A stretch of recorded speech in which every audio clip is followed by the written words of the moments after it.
आज चूरू आदर्श छात्रावास प्रांगण में बाबा साहब की 132वीं जयंती हमारे आप और हम द्वारा मनाई जा रही है। ये जयंती बाबा साहब की जयंती गांव में मनाई जा रही है। आजकल लगभग गांव में ये जयंती का आयोजन हो रहा है।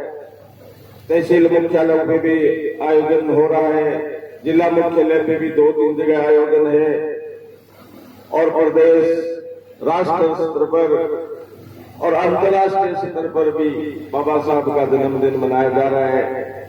आदर्श छात्रावास में आप सभी महानुभाव गांव-गांव ढाणी-ढाणी से पधारे वह हमारे अतिथिगण जिला प्रमुख वंदना आ रही है, पायल जी सैन्य भी आने वाले हैं, राम रतन जी सियाग इस कार्यक्रम की अध्यक्षता कर रहे हैं, इनका भी मैं स्वागत करता हूं। दौलत जी तंवर का भी मैं स्वागत करता हूं। नरेंद्र जी गाथवाल का मैं स्वागत करता हूं। मान्य बहुत दूर से चला गया है जयपुर से मान्य गोविंद जी चौधरी जो कि कुमाराम जी फाउंडेशन के अध्यक्ष हैं। समाज संस्थान संघ की ओर से ये आयोजित किया जा रहा है। इन दोनों को भी, संघों को भी, दोनों को भी बहुत बहुत आभार प्रकट करता हूं। और जयंती स्वागत के बाद मैं जयंती अवसर पर 2 मिनट आपका समय लेना चाहूंगा। अभी हमारे जो अतिथि हैं वो इसके बारे में बोलेंगे, लेकिन मैं स्वागत भाषण के तौर पे आपको कुछ बाबा साहब के संबंध में 2 शब्द कहूंगा कि बाबा साहब की जयंती, बाबा साहब एक ऐसी महापुरुष थे और ऐसे समय में जन्म लिया जिस समय एक दलित को पढ़ने लिखने का बोलने का अधिकार नहीं था। ऐसे समय में उन्होंने शिक्षा प्राप्त करने के लिए अनेक समस्या कठिनाइयों का सामना उनको करना पड़ा। वो प्राइमरी में पढ़े तो छुआछूत, वो मिडिल में थे तो उनके साथ छुआछूत, और वो हायर सेकेंडरी पढ़े तो छुआछूत, कॉलेज में पढ़े तो छुआछूत, उनको छुआछूत, और नौकरी की तो छुआछूत। और आर्थिक अभाव तो था ही था, लेकिन आर्थिक अभाव में कई बार बड़े लोगों का बड़ा आशीर्वाद होता है। बड़ौदा महाराज का उनके विलक्षण बुद्धि और तेजस्वी व्यक्तित्व होने के कारण बड़ौदा महाराज ने उनको मदद की और वो राष्ट्र के बाहर भी लंदन और जगह जगह 9 भाषाओं का ज्ञान था। 9 भाषाओं के अलावा 32 डिग्रियां थी। तो इतने और जिसके बाद देश आजाद हुआ तो भारतीय संविधान लिखने की बात आई, तो सभी नेताओं ने, जो वरिष्ठ नेता थे, उनमें मंथन हुआ तो लंदन की कोई गेरी क्या पता नहीं ऐसे ना उसका सुझाव आया। तो गांधी जी ने कहा क्यों हमारे सामने एक बुद्धिमान व्यक्ति बैठा है डॉक्टर अम्बेडकर, उससे ये संविधान लिखना चाहिए। तो बाबा साहब ने सोचा कि सदस्य बनाएंगे तो समाज का थोड़ा बहुत मैं ही भला कर दूंगा, लेकिन उनको पार्वत समिति का अध्यक्ष बनाया गया तो उन्होंने समस्त समाज के बारे में, समस्त देश के बारे में सोचते हुए संविधान दिया और उस संविधान के अंतर्गत हम आज चल रहे हैं। उनके दिए हुए कानून, उनके दिए हुए अधिकार, तो दलित समाज को और एक सबल मिला, आरक्षण मिला, उसके अलावा वोट का अधिकार मिला, बोलने का अधिकार मिला, लिखने का अधिकार मिला। उन अधिकारों के तहत चलते हुए हम आगे बढ़े। तो ऐसे महापुरुषों की वो कोई देवता नहीं थे कि जिनको हम पूजें, और पूजना भी नहीं थे। वो महापुरुष थे, उन्होंने एक रास्ता लगाया और उसमें मोटा मोटी बात की नहीं थी उनके, अगर उन पथ कमलों पे चले, शिक्षित बनो, संगठित रहो, संघर्ष करो। तो शिक्षा का उन्होंने कोई एक दलितों के लिए नहीं कहा था शिक्षित बनो, राष्ट्र के प्रत्येक व्यक्ति के लिए आह्वान किया था शिक्षित बनो, और दलितों को भी ये था कि आप शिक्षित बनोगे ताकि बढ़ सकते हो, वरना आगे नहीं बढ़ सकते। लेकिन शिक्षा कैसे प्राप्त करेंगे? उसमें न स्कूल थी, न कॉलेज थी, न कोई समाजों के पास व्यवस्था थी। लेकिन धीरे धीरे ये व्यवस्थाएं हुई। पहले सेठ साहूकारों ने कॉलेज स्कूल खोले, उन स्कूलों में आप और हम लोग पढ़े। फिर सरकार ने इस काम को हाथ में लिया, तो सरकारों ने जगह जगह अब प्राइमरी नहीं थी गाँव में, वहां सीनियर स्कूल हो रही है, स्कूल मिले। और शिक्षा का अब मैं कहता हूं कि शिक्षा के साथ साथ हमें कोचिंग स्कूलें चाहिए।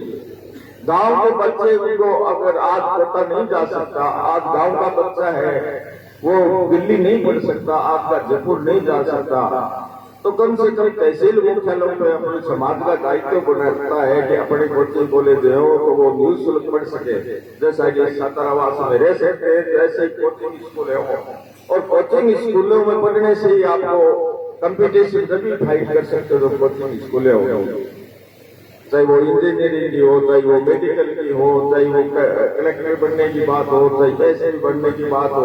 आज देश आजाद होने के बाद भी देख लीजिए, अपने तो किसान समाज में बैठा है, दलित समाज में बैठा है, मजदूर भी बैठे हैं, कितने अपने चूरू जिले के लोग कलेक्टर दे पाए, कितने एसपी दे पाए, कितने जज बने हैं। अभी हम सुनने की ओर हैं, आगे नहीं बढ़ पा रहे। जब तक हमारा समाज उच्च पदों पे नहीं जाएगा और उच्च पदों पे नहीं जाएगा, कलम उसके हाथ में नहीं होगी, तब तक हमारा समाज का बड़ा होने वाला नहीं है। दूसरी बात उन्होंने संगठित कही, हम लोग संगठित नहीं। आज हमारे बीच में ये बामी मेघवाल है, ये जाटा मेघवाल है, और ये नाइक है, ये धाड़क है, हम एक जगह नहीं बैठते। इस कैसे संगठन की बात करते हो आप? ये जाट है, ये मेघवाल है, ये वो फलाना है। तो ऐसी प्रकार की प्रवृत्ति हमें छोड़नी पड़ेगी। सर्व समाज से मिलकर चलेंगे, संगठित तो देश आगे बढ़ेगा, और हम भी संगठित होंगे, देश भी संगठित होगा। और संघर्ष की बात, बाबा साहब ने तो संघर्ष किसी इन जातियों से लड़ने के लिए नहीं कहा था, इन जातियों से लड़ो, इन ब्राह्मणों से लड़ो, इन फलानों से लड़ो। उन्होंने कहा सामाजिक बुराइयों के खिलाफ लड़ाई के लिए कहा था। जैसे मृत्यु बोध है, जैसे सती प्रथा है, जैसे दहेज है, जैसे ये आपके कर्मकांड है। लोग आज भी हमारी माताएं बहना क्या हो गया कि बीमार हो गई, बच्चे ने पहले डोरों पर आगे लगा, ऐसे अंधविश्वास होगा, इनके खिलाफ लड़ने की जरूरत है। आज शराब घर घर में शराब हो रही है, घर घर में तरह तरह की नशा पता हो रहे हैं। तो इन चीजों को खत्म करके और समाज को आगे बढ़ने की जरूरत है। ये तीन उनके संदेश अगर इस संघ से अपने लेके चले तो रही बात, बाबा साहब इन सब पीड़ाओं से उभरते हुए हमको बहुत कुछ दे गए, इस देश को बहुत कुछ दे गए, समाज को बहुत कुछ दे गए।